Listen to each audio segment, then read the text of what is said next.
Hello बच्चों, कैसे हो आप? किसी भी क्लास के स्टूडेंट हो, आपको एक ऐसी शानदार बात बताऊंगा, आपको सुन के मजा आएगा। यदि आपने फॉलो कर ली तो ध्यान रखना, आप स्टार बन जाओगे। देखिए वीडियो में दो बात बताऊंगा कि क्लास में, चलो मैं बता देता हूँ, बहुत प्रैक्टिकल बात है। माना ये दुनिया की कोई भी क्लास है, ठीक है, माना इसमें 100 स्टूडेंट है, ठीक है, इसमें 100 स्टूडेंट है जो पढ़ रहे हैं, क्लास कोई सी भी हो सकती है। अब ये बेचारे सभी students early in the morning, सुबह जल्दी जागना पड़ता है, ठीक है, नहाना धोना पड़ता है, ब्रेकफास्ट लिया, फिर एक टिफिन तैयार किया, उसको अपने बैग में रखा, बैग लटकाया, स्कूल में आए, वहाँ पे जाके ये पढ़ा, हिंदी पढ़ी, गणित पढ़ी, इंग्लिश पढ़ी, सब कुछ पढ़ते हैं, फिर लंच होता है, खाना खाते हैं। मतलब बहुत सारे लंच बॉक्स खाली कर दिए, बहुत साल से पढ़ते आ रहे हैं, बहुत सारी रफ कॉपी भर दी, फेयर कॉपी भर दी, ये वो, फिर अगले साल फिर एक नई क्लास, ये चक्कर चलता जा रहा है, ठीक है। अब माना ये 100 बच्चों में से जब लास्ट में फाइनल में रिजल्ट आता है तो जिनके अच्छे मार्क्स आते हैं, जो क्लास टॉप करते हैं, जो 90+ लाते हैं, वो सब के सब स्टार कहलाते हैं, वो स्टार बनते हैं। अब देखिए स्टार बनने के पीछे के दो लॉजिक है। एक तो जो बहुत पढ़ाकू होते हैं, बहुत इंटेलिजेंट होते हैं, मतलब वो शुरू से बेचारे टॉप कर ही रहे हैं, टीचर की नज़र में भी है, तो ऑटोमेटिक उन पर एक प्रेशर होता है, भाई पिछली क्लास मैंने टॉप किया तो अगली भी वही करेंगे, तो ज़्यादा पढ़ते हैं, टॉप हो जाते हैं। लेकिन आज के वीडियो में आपको एक ऐसी शानदार बात बताऊंगा, प्रैक्टिकल बात बताऊंगा कि जो एवरेज स्टूडेंट है या जो वीक भी है ना, वो भी स्टार बन सकता है। यहाँ पर स्टार से मेरा मतलब कोई फिल्म स्टार नहीं है, कोई खिलाड़ी नहीं है, मतलब क्लास का स्टार बनना, मतलब लास्ट में जब रिजल्ट आए तो एक स्टार की तरह चमकना, यार वो बच्चा देखो उसने टॉप किया। हाँ, ये स्टारडम मैंने भी अपनी लाइफ में एक बार की थी। 12th क्लास में हमारे क्लास में 120 बच्चे थे। अच्छा, इतने ज़्यादा क्यों थे? क्योंकि गवर्नमेंट स्कूल हुआ करते थे, प्राइवेट स्कूल बहुत कम थे, तो सब बच्चे बस उनमें भर जाते थे, section A B C D इतने सारे होते थे। 12th क्लास की बात है, तो मैं भी एक कोने में बैठा रहता था, ठीक है, पढ़ने में होशियार नहीं था, कोई नाम नहीं था क्लास में। और हाँ, उसी साल हमारे जो जहाँ पे टाउन है, जहाँ मैं पढ़ा था, वहाँ पे एक पिक्चर हॉल खुला था, 5 रुपये का टिकट आता था। तो उस पूरी साल मैंने एक भी फिल्म मिस नहीं की, मतलब नया नया शौक था यार, तो 5 रुपये कैसे भी जुगाड़ करके मैं पिक्चर देखता था। क्लास में बस पीछे को बैठा रहता, टीचर आता, पता नहीं क्या पढ़ा रहा है, मुझे कुछ पता नहीं, ठीक है, मेरा कोई लिस्ट में नाम नहीं था कि मैं स्टार बनूंगा। लेकिन ध्यान रखना, जब रिजल्ट आया था ना, तो मैं स्टार नहीं सुपर स्टार बना था। यानी उस जमाने में फर्स्ट डिवीजन बहुत कम आया करती थी। 120 में से सिर्फ 3 बच्चे ही फर्स्ट डिवीजन थे, जिनमें से मैं टॉप पे था। मेरे आसपास तक कोई नहीं था, मेरे 65% बने थे। अब आप कहोगे सर क्या, उस जमाने में बहुत थे भाई। और जो सेकंड था ना, उसके 61% थे और एक के 60% बने थे। और जो स्टार थे, जो पूरी साल स्टार की तरह नजर आ रहे थे कि भाई ये टॉप करेगा, ये टॉप करेगा, वो 58 पे रह गया, कोई 50 पे रह गया, ठीक है, और मैं यहाँ पे था 120 में से, ठीक है। अब जब ये रिजल्ट आया तो सब बच्चों ने कहा क्लास किसने टॉप की? यार कोई महेश है, मतलब पता तो लग ही जाता है। तो सब लोग मेरे पास आ रहे थे, तो मुझसे कह रहे थे यार तू कहाँ था, तू तो दिखाई नहीं पूरी साल, और तू मतलब टॉप भी किया तूने।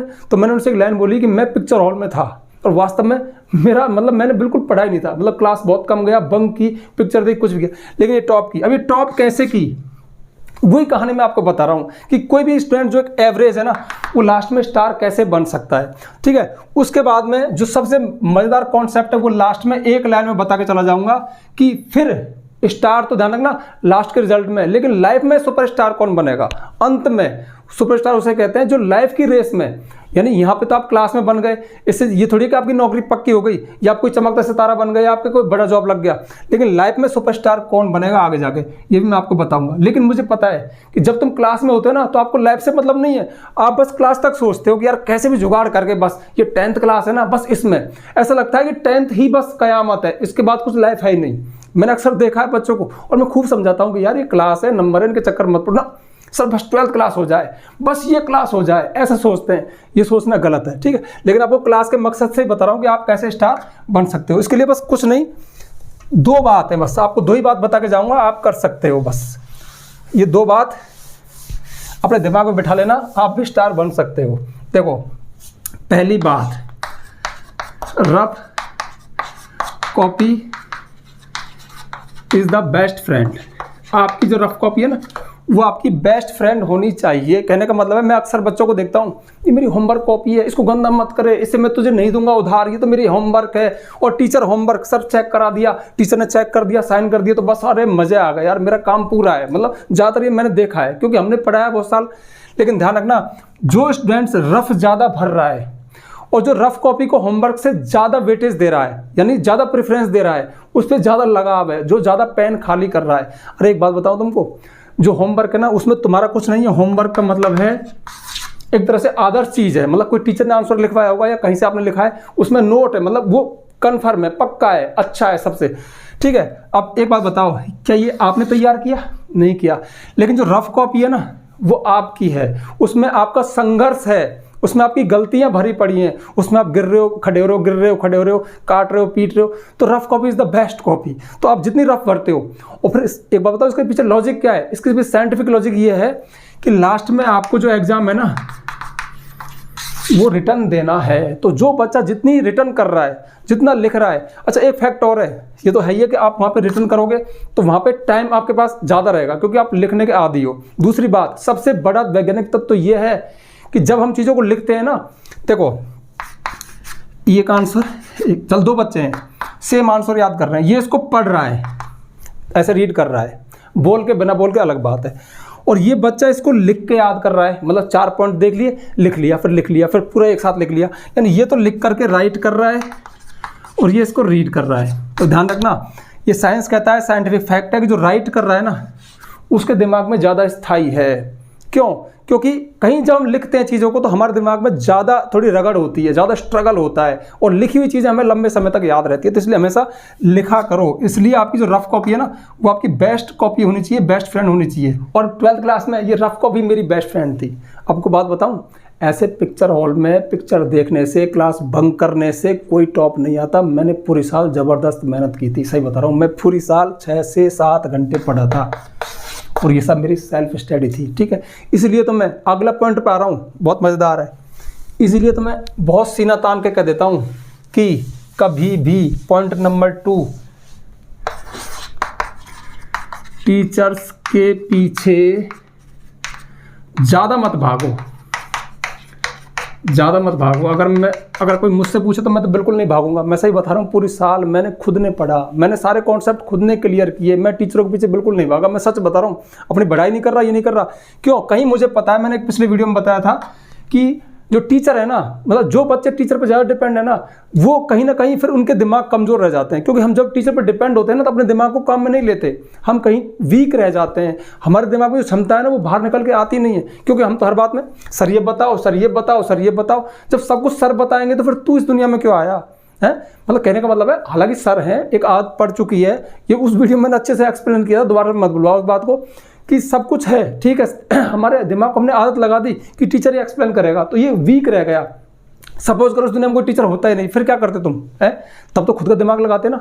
इसलिए तो गवर्नमेंट स्कूल के बच्चे ज़्यादातर टॉप पे जाते हैं। ये सर्वे हुआ था कि ज़्यादातर IAS वगैरह ना गवर्नमेंट स्कूल के बनते हैं। क्यों? क्योंकि वहाँ पे, बुरा मत मानना, थोड़ी फैसिलिटीज़ कम है, थोड़ी पढ़ाई कम होती है, प्राइवेट स्कूलों में ज़्यादा ध्यान दिया जाता है। तो जो बच्चे वहाँ पे फैसिलिटीज़ नहीं मिली, टीचर नहीं मिले, तो बेचारे खुद रगड़े, वो खुद चले, और जब खुद चले ना तो कहीं टॉप पे पहुँचे, यानी उनका दिमाग उनका दिमाग स्ट्रांग हो गया चलते चलते। तो ध्यान रखना। अब ये बात मुझे किसी ने बताई नहीं थी, मैं बस ऐसा ही हूँ, मतलब मेरे मन में आई कि यार इस साल मौज मस्ती करनी है वहाँ तो, लेकिन घर पे पता नहीं क्या 6 से 7 घंटे बस ये रफ कॉपी खूब भरी, नोट्स बनाए खुद नहीं, मतलब कॉन्सेप्ट पढ़ लिया, उसमें से खुद नहीं नोट्स बनाए कि मुझे पेपर में ऐसे लिख के आना है। अब इसमें 4-4 बार काम किया, इसको लिख लिख के देखा, याद किया, मतलब बहुत ज़बरदस्त मेहनत की थी, ठीक है। तो मैं कभी भी अपनी लाइफ में आज जो भी हूँ ना, ऑनेस्टली बता रहा हूँ, मैं टीचर्स को हालांकि जाने अनजाने में पढ़ा, ऐसा तो नहीं कर सकता कि मैं टीचर को बिल्कुल इग्नोर कर दूंगा, लेकिन बहुत ज़्यादा मैं किसी टीचर को, मतलब ऐसे नहीं कह सकता कि मेरी लाइफ में उसने ये किया। मैं तो भैया खुद से चला, और ये टीचिंग है ना, ये मुझे किसी ने नहीं सिखाई, बस खुद ही पढ़ाते और ट्रेंड हो गए और इसके ला गए। तो कहने का मतलब है टीचर्स के पीछे ज़्यादा मत भागो, कॉन्सेप्ट को खुद ही क्लियर करो, हो जितना हो सके कॉन्सेप्ट को खुद ही क्लियर करने की कोशिश करो, सेल्फ स्टडी करो। इसके लिए लोगों ने वर्ड बनाया, सेल्फ स्टडी करो ज़्यादा से ज़्यादा। आप जितनी सेल्फ स्टडी करोगे ना, आपका दिमाग मजबूत होगा। ये कोई नियम नहीं है कि सेल्फ स्टडी करेगा, एक लॉजिक है कि जो सेल्फ स्टडी करेगा उसका दिमाग ज़्यादा रगड़ेगा, ज़्यादा एक्सपीरियंस्ड होगा, उसमें ज़्यादा स्किल आएगी, ज़्यादा क्षमता आएगी, एबिलिटी आएगी, चीज़ों को मतलब खुद ही सॉल्व करने की क्षमता आ जाती है। तो ध्यान रखना, आपकी रफ कॉपी ज़्यादा भरनी चाहिए, वो आपकी बेस्ट कॉपी होनी चाहिए, और टीचर्स पर थोड़ी डिपेंडेंसी कम कर दो, ठीक है। ये बात आपको अटपटी लगेगी, लेकिन मैं सच बता रहा हूँ, टीचर हमारे दिमाग को कमज़ोर करते हैं, कोई साजिश नहीं है, उनका क्या गलती है, सिस्टम बना रखा है, वो तो है ही है। और हम, लेकिन मैं आपको बता रहा हूँ अंदर की बात, आप टीचर पर ज़्यादा डिपेंड हो, आपका दिमाग वीक रह जाएगा, आप कम डिपेंड रहो, आपका दिमाग मजबूत हो जाएगा। तो बिना टीचर के भी चलना सीखो। एक बार बताओ, कुछ चैप्टर आप खुद भी तैयार कर सकते हो ना, एक बार करके तो देखो, तो दिमाग की क्षमताएं बढ़ जाएंगी, ठीक है।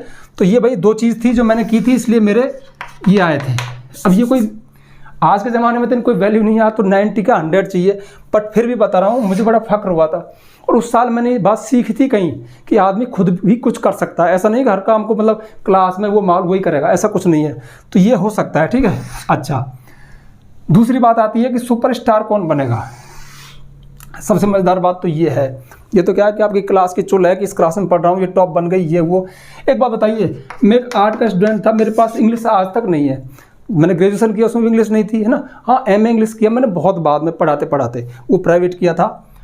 तो जो मैंने 65% बनाई, ये कुछ भी किया, ठीक है। इंग्लिश मेरे पास ग्रेजुएशन नहीं थी, और आज मैं 20 साल से इंग्लिश पढ़ा रहा हूँ ऑफलाइन। अब 4 साल से यूट्यूब पर करोड़ लोगों को पढ़ा दिया।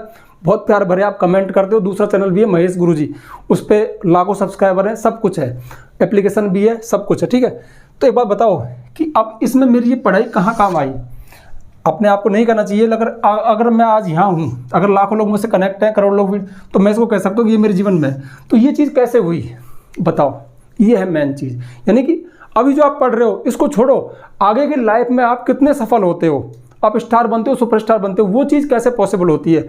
उसके लिए मैं आपको एक ही मूल मंत्र दे रहा हूँ। एक चीज़ तो ये है, सबसे ज़्यादा रेस्पेक्ट खुद से करो, सबसे ज़्यादा प्यार खुद से करो, खुद की वैल्यू खुद बढ़ाओ। जब हम दूसरों पर आश्रित हो जाते हैं तो खुद की वैल्यू कम कर देते हैं, और जिसने अपनी खुद की वैल्यू कम कर दी वो क्या सुपरस्टार बनेगा। तो ध्यान रखना, आपने देखा होगा क्लासेज में बहुत सारे स्टूडेंट्स इतने उद्दंडी होते हैं, क्लास बंक करते नहीं आते, और आगे जाके कोई कुछ बन गया, कोई खिलाड़ी बन गया, कोई बन गया। वो वही है, मतलब वो लीक से हट के चलते हैं, वो मनमौजी होते हैं, वो खुद को कहीं ज़्यादा रेस्पेक्ट करते हैं, वो अपने ड्रीम से, अपने सपनों से ज़्यादा प्यार करते हैं। वो भोंदू टाइप के नहीं होते कि हर बात के लिए सर आ गए, भगवान आ गए, सर ये यार तेरी कॉपी कहाँ है, ये होमवर्क, वो इन चक्कर में पढ़ते ही नहीं, वो तो मनमौजी अपनी। तो फिर भी हाँ, चलो ये बात थोड़ी सी लीक से हट के आपको बेकार भी लग सकती है।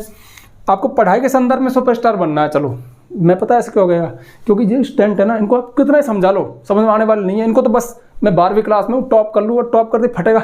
सॉरी यार, मतलब मैं ऐसे बोल जाता हूँ। मतलब समझते क्यों नहीं कि 12th क्लास को पास करने से, यस मैं 90% या 100% लाने से कुछ बेड़ा पार नहीं होगा, आपकी नौकरी नहीं लगेगी।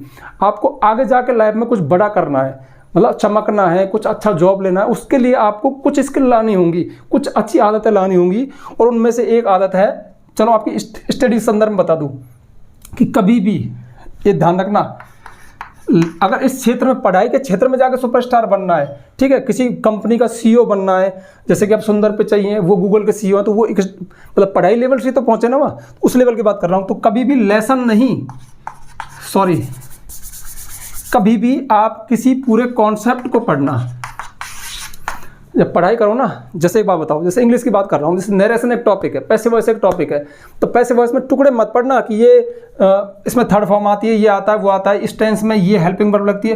पूरा पैसिव वॉइस का कॉन्सेप्ट ऊपर से नीचे तक सभी तरह की बातें इसमें, कि पैसिव वॉइस में बाइक कब लगता है, कब नहीं लगता है, मतलब जो भी कॉन्सेप्ट में चीज़ें होती हैं वो सारी सारी आपको पढ़नी चाहिए। जैसे आप साइंस में मैग्नेट, चुंबक पढ़ रहे हो, तो मैग्नेट में सिर्फ ये नहीं कि मैग्नेट क्या होती है, मैग्नेट का पूरा कॉन्सेप्ट आपको आना चाहिए। भले ही आपकी किताब में जितना दिया है ना, उससे ज़्यादा पढ़ लो, आप गूगल पे चले जाओ, मैग्नेट लिख लो, ठीक है, पूरा उसका इतिहास पढ़ लो। तो जब पूरा कॉन्सेप्ट पढ़ते हैं ना, तो रियल एजुकेशन हमारे दिमाग में आती है। और दूसरी सबसे खास बात, कॉन्सेप्ट पढ़ना, कभी भी टुकड़ों में मत पढ़ना चीज़ों को, तो आप बहुत आगे चले जाओगे। और दूसरी सबसे कीमती बात है, एक तो ये हो गई, कभी भी नंबरों के पीछे मत भागना भैया, कभी भी नंबरों के पीछे मत भागना, ठीक है। जो स्टूडेंट्स आगे जाके कुछ टॉप करते हैं ना, वो नंबरों के पीछे नहीं भागते, वो एजुकेशन लेते हैं, इसलिए एजुकेशन लो। एक बात बताऊं जाते जाते, बहुत छोटी सी बात है, हालांकि मैंने एक लाइन में बोला था, लेकिन वो एक लाइन यही मान लेना आप कि मैं जो बोल के जा रहा हूँ, कि कभी भी पढ़ने के लिए मत पढ़ना, बस वैसे ही पढ़ लेना। बहुत अजीब सी बात है ना, लिख दूँ क्या, अच्छी लगी होगी आपको, और अच्छी बात है यार, यहीं लिख देता हूँ, यहाँ इसके नीचे जगह, चल नीचे लिख दूँ, पढ़, अरे वैसे ही यार क्या, मैं स्क्रीन पर लिख दूंगा, पढ़ने के लिए मत पढ़ना, बस वैसे ही पढ़ लेना बेवजह ही। जैसे देखो, एक हम एम बना के पढ़ते हैं कि मैं ये पढ़ूंगा तो मैं पास होऊंगा, फिर मुझे नौकरी लगेगी, एक होती है ये। एक मतलब बस नॉलेज लेने के लिए वैसे ही पढ़ लेना, नॉलेज के लिए कि यार जैसे दिन रात कैसे बनते हैं साइंस में, मैग्नेट क्या होती है, कैसे काम करती है, इसको आप ऐसे पढ़ो जैसे कि एक आम आदमी जिसे इसको पढ़ने की कोई आवश्यकता नहीं वो पढ़ रहा हो। अगर जैसे मैं मैग्नेट पढ़ूंगा, चुंबक क्या है, चुंबक ही बार बार आ रहा है बस ये दिमाग में, तो चुंबक क्या है, तो मैं चुंबक को मुझे एग्जाम थोड़ी देना है, बस मैं तो वैसे ही नॉलेज के लिए पढ़ रहा हूँ। तो ऐसे ही नॉलेज के लिए पढ़ लो ना। अब ध्यान रखना, इतनी समझ स्कूली जीवन में नहीं होती है, बट ये वीडियो देख करके किसी बच्चे के दिमाग में बैठ जाए कि वो स्कूल में एक आवारा बच्चे की तरह जाए कि यार मुझे कोई एग्जाम नहीं देना है, बस मैं तो नॉलेज लेने आया हूँ, बस मुझे जानना है थोड़ा सा चीज़ों को। अगर इस एम से पढ़ लिया ना तो भगवान कसम वो भी सुपरस्टार क्या महा सुपरस्टार बन जाएगा। क्यों? वो नॉलेज ले रहा है और नॉलेज काम आती है। ध्यान रखना, नॉलेज आपको कभी धोखा नहीं देगी। हो सकता है कि आपने जिस फील्ड के लिए नॉलेज ली हो उस फील्ड में काम ना आए, तो लेकिन आप किसी और फील्ड में जा सकते हो, लेकिन नॉलेज आएगी जरूर काम। क्यों? क्योंकि मैंने देखा है जैसे किसी व्यक्ति ने किसी क्षेत्र में बहुत मेहनत की, हो सकता है कि उस क्षेत्र में सफल ना हुआ हो, लेकिन कहीं ईश्वर देखता है वो किसी और क्षेत्र में सफल हो जाएगा। तो हमने अपनी लाइफ में एक बार जो मेहनत कर दी, दिल से जो मेहनत कर दी ना, वो रिटर्न जरूर होती है, यहाँ नहीं तो किसी और क्षेत्र में होगी। तो कहने का मतलब है बस नंबरों के पीछे मत भागना, कॉन्सेप्ट पूरे क्लियर करना और बस बेवजह पढ़ लेना नॉलेज लेने के लिए। भगवान कसम जो मज़ा आएगा ना, पता है ऐसा क्यों होता है? क्योंकि नॉलेज है ना, ये हमारे संस्कार में चली जाती है, हमें वैल्यूबल पर्सन बनाती है, हमें दो लोगों का रेस्पेक्ट करना सिखाती है, विनम्रता पैसेंस हमारे अंदर लाती है। और ध्यान रखना, रियल लाइफ में जो फाइट होगी, जो विन होगा ना, जो सुपरस्टार बनोगे, वहाँ पर आपके जो एजुकेशन है, जो आपके मार्क्स हैं, ये काम नहीं आएंगे। आपके वैल्यूज मतलब आपके मूल्य, आपके संस्कार, आपकी आदतें कैसी हैं, आपके मतलब आपके गुण क्या हैं, वो काम आते हैं। ध्यान रखना, एक व्यक्ति है उसने बहुत अच्छी पढ़ाई की और किसी कंपनी का सीईओ बन गया, मैनेजर बन गया, लेकिन उसका बिहेव रूड है, मतलब व्यवहार उसका खराब है, ठीक है, वो किसी से अच्छे से बात नहीं करता, घमंडी है, ये है वो है। तो ध्यान रखना, उस पद पर रहते हुए भी वो लोगों का सम्मान नहीं पा सकता। लेकिन सेम पद पर कोई ऐसा व्यक्ति है जिसके अंदर अच्छे वैल्यूज है, अच्छे मूल्य, अच्छे संस्कार, अच्छे गुण है, तो ध्यान रखना उसकी वाह वाह होगी। और ध्यान रखना, अगर जीवन में वाह वाह नहीं हो रही है, अगर लोग आपका सम्मान नहीं करते हैं, तो आपकी हर डिग्री, हर पढ़ाई, इतना टिफिन ले गए थे ना, सब बेकार चला जाएगा। इसलिए थोड़े से वैल्यूज़ पे जाओ और जब इन चीज़ों पे काम करते हैं ना, तो ऑटोमेटिक वैल्यूज़ आ जाते हैं, संस्कार आ जाते हैं। तो मैं समझता हूँ कि आपके अंदर ये कॉन्सेप्ट क्लियर हो गया होगा। स्टार कौन बनेगा क्लास के लिए, सुपरस्टार ये लाइफ के लिए। तो कहने का मतलब है, चल एक चीज़ और जोड़ दूँ, लाइफ में कभी एक बार दबा के मेहनत कर लेना, किसी भी क्षेत्र में, भगवान कसम मज़ा आ जाएगा, आप सुपरस्टार बन जाओगे। मेहनत तो करनी पड़ेगी। अब कोई क्रिकेटर है, अगर टॉप पे, तो मेहनत नहीं की है क्या? की है ना। कोई एक्टर है तो मेहनत नहीं किया, की है ना। अब मैं हूँ यहाँ पे 20 साल से पढ़ाया, इतने सारे वीडियोस बनाए, इतने सारे स्क्रिप्ट लिखते हैं, ये वो, अभी पसीने आ रहे हैं, तो मेहनत है ना, तभी तो ये चीज़ मिल रही है, फ्री में नहीं मिलेगी, ठीक है। और हाँ, जाते जाते एक बात बता दूँ, कोई नया व्यूवर आया हो जिसको हमारे बारे में ABCD भी नहीं पता, मतलब वीडियो ऐसे रैंडमली खुल गया, तो उसको थोड़ा बता दें कि भैया हम इंग्लिश पढ़ाते हैं, लेकिन यहाँ पे थोड़ा सा बच्चों को मोटिवेट कर दिया। हमारे 2 चैनल हैं, मेन चैनल है महेश गुरुजी, उस पर लाखों सब्सक्राइबर हैं, इस पर भी लाखों है, पर वो बड़ा चैनल है। मेन चैनल वही है, ये मैंने स्टूडेंट्स के लिए खोला, लेकिन इस पर भी धीरे धीरे हम इंग्लिश पढ़ाते हैं, मतलब इंग्लिश के कॉन्सेप्ट ही आएंगे लास्ट में, तो ठीक है। उस पर इंग्लिश, मतलब हम इंग्लिश ग्रामर का रिसर्च करते हैं, उसका डीप ऑपरेशन करते हैं, कुल मिला के हम इंग्लिश पढ़ाते हैं, ठीक है। और हाँ, अब आप में से देखो, इंग्लिश हमारे चैनल्स पर है, बिखरी पड़ी है, लेकिन अगर किसी को हमारे द्वारा पढ़ाई गई इंग्लिश ग्रामर पसंद आती है, अब वीडियोस देख लेना, और आप चाहते हो कि सारे वीडियो सीक्वेंस में मिल जाए, तो हमारा एप्लीकेशन भी है, प्ले स्टोर पे महेश गुरुजी एप्लीकेशन है, उसको रजिस्टर करना, उसके पेड कोर्स में जाके कंप्लीट इंग्लिश ग्रामर कोर्स आपको मिलेगा, जिसमें हमने सारी इंग्लिश ग्रामर को कवर किया है विद सीक्वेंस, मतलब सीरियल से। हाँ, वीडियोस भी है, PDF भी है, आप वीडियो देख सकते हो, PDF में उन टॉपिक को पढ़ भी सकते हो। तो चूंकि एक्स्ट्रा मेहनत लगी है, तो उसकी कुछ फीस है, आप चाहें तो परचेज कर सकते हैं। और जो स्पोकन सीखना चाहता है, स्पोकन इंग्लिश, उनके लिए हल्ला बोल स्पोकन इंग्लिश कोर्स है, पेड कोर्स के अंदर ही, आप चाहें तो वही परचेज कर सकते हैं। मैं किसी को फोर्स नहीं करता, यूट्यूब पे सारा कंटेंट है, फ्री है, लेकिन बिखरा पड़ा है। सीक्वेंस में 1 by 1 करके चाहिए, तो उस एप्लीकेशन में कंप्लीट इंग्लिश ग्रामर कोर्स में आपको सारी ग्रामर मिल जाएगी, ठीक है। अब जल्दी से वीडियो को लाइक कर दो। हाँ, इस वीडियो को ज़्यादा से ज़्यादा शेयर करना, क्योंकि बहुत नॉलेज है। अरे नॉलेज का यार, कितनी मेहनत करोगे आप, रियल डायरेक्शन में मेहनत करो ना, ताकि कुछ काम बने, स्टार बनो, सुपरस्टार बनो, ठीक है। तो इस वीडियो को ज़्यादा से ज़्यादा शेयर करना, और यदि आप चैनल पे नए आए हो तो चैनल को सब्सक्राइब करना, बेल आइकन प्रेस करना, ताकि आपको आने वाले वीडियोस को नोटिफिकेशन मिल जाए। आज के लिए बस इतना ही, मिलते हैं नेक्स्ट वीडियो में नेक्स्ट टॉपिक के साथ, तब तक के लिए बाय।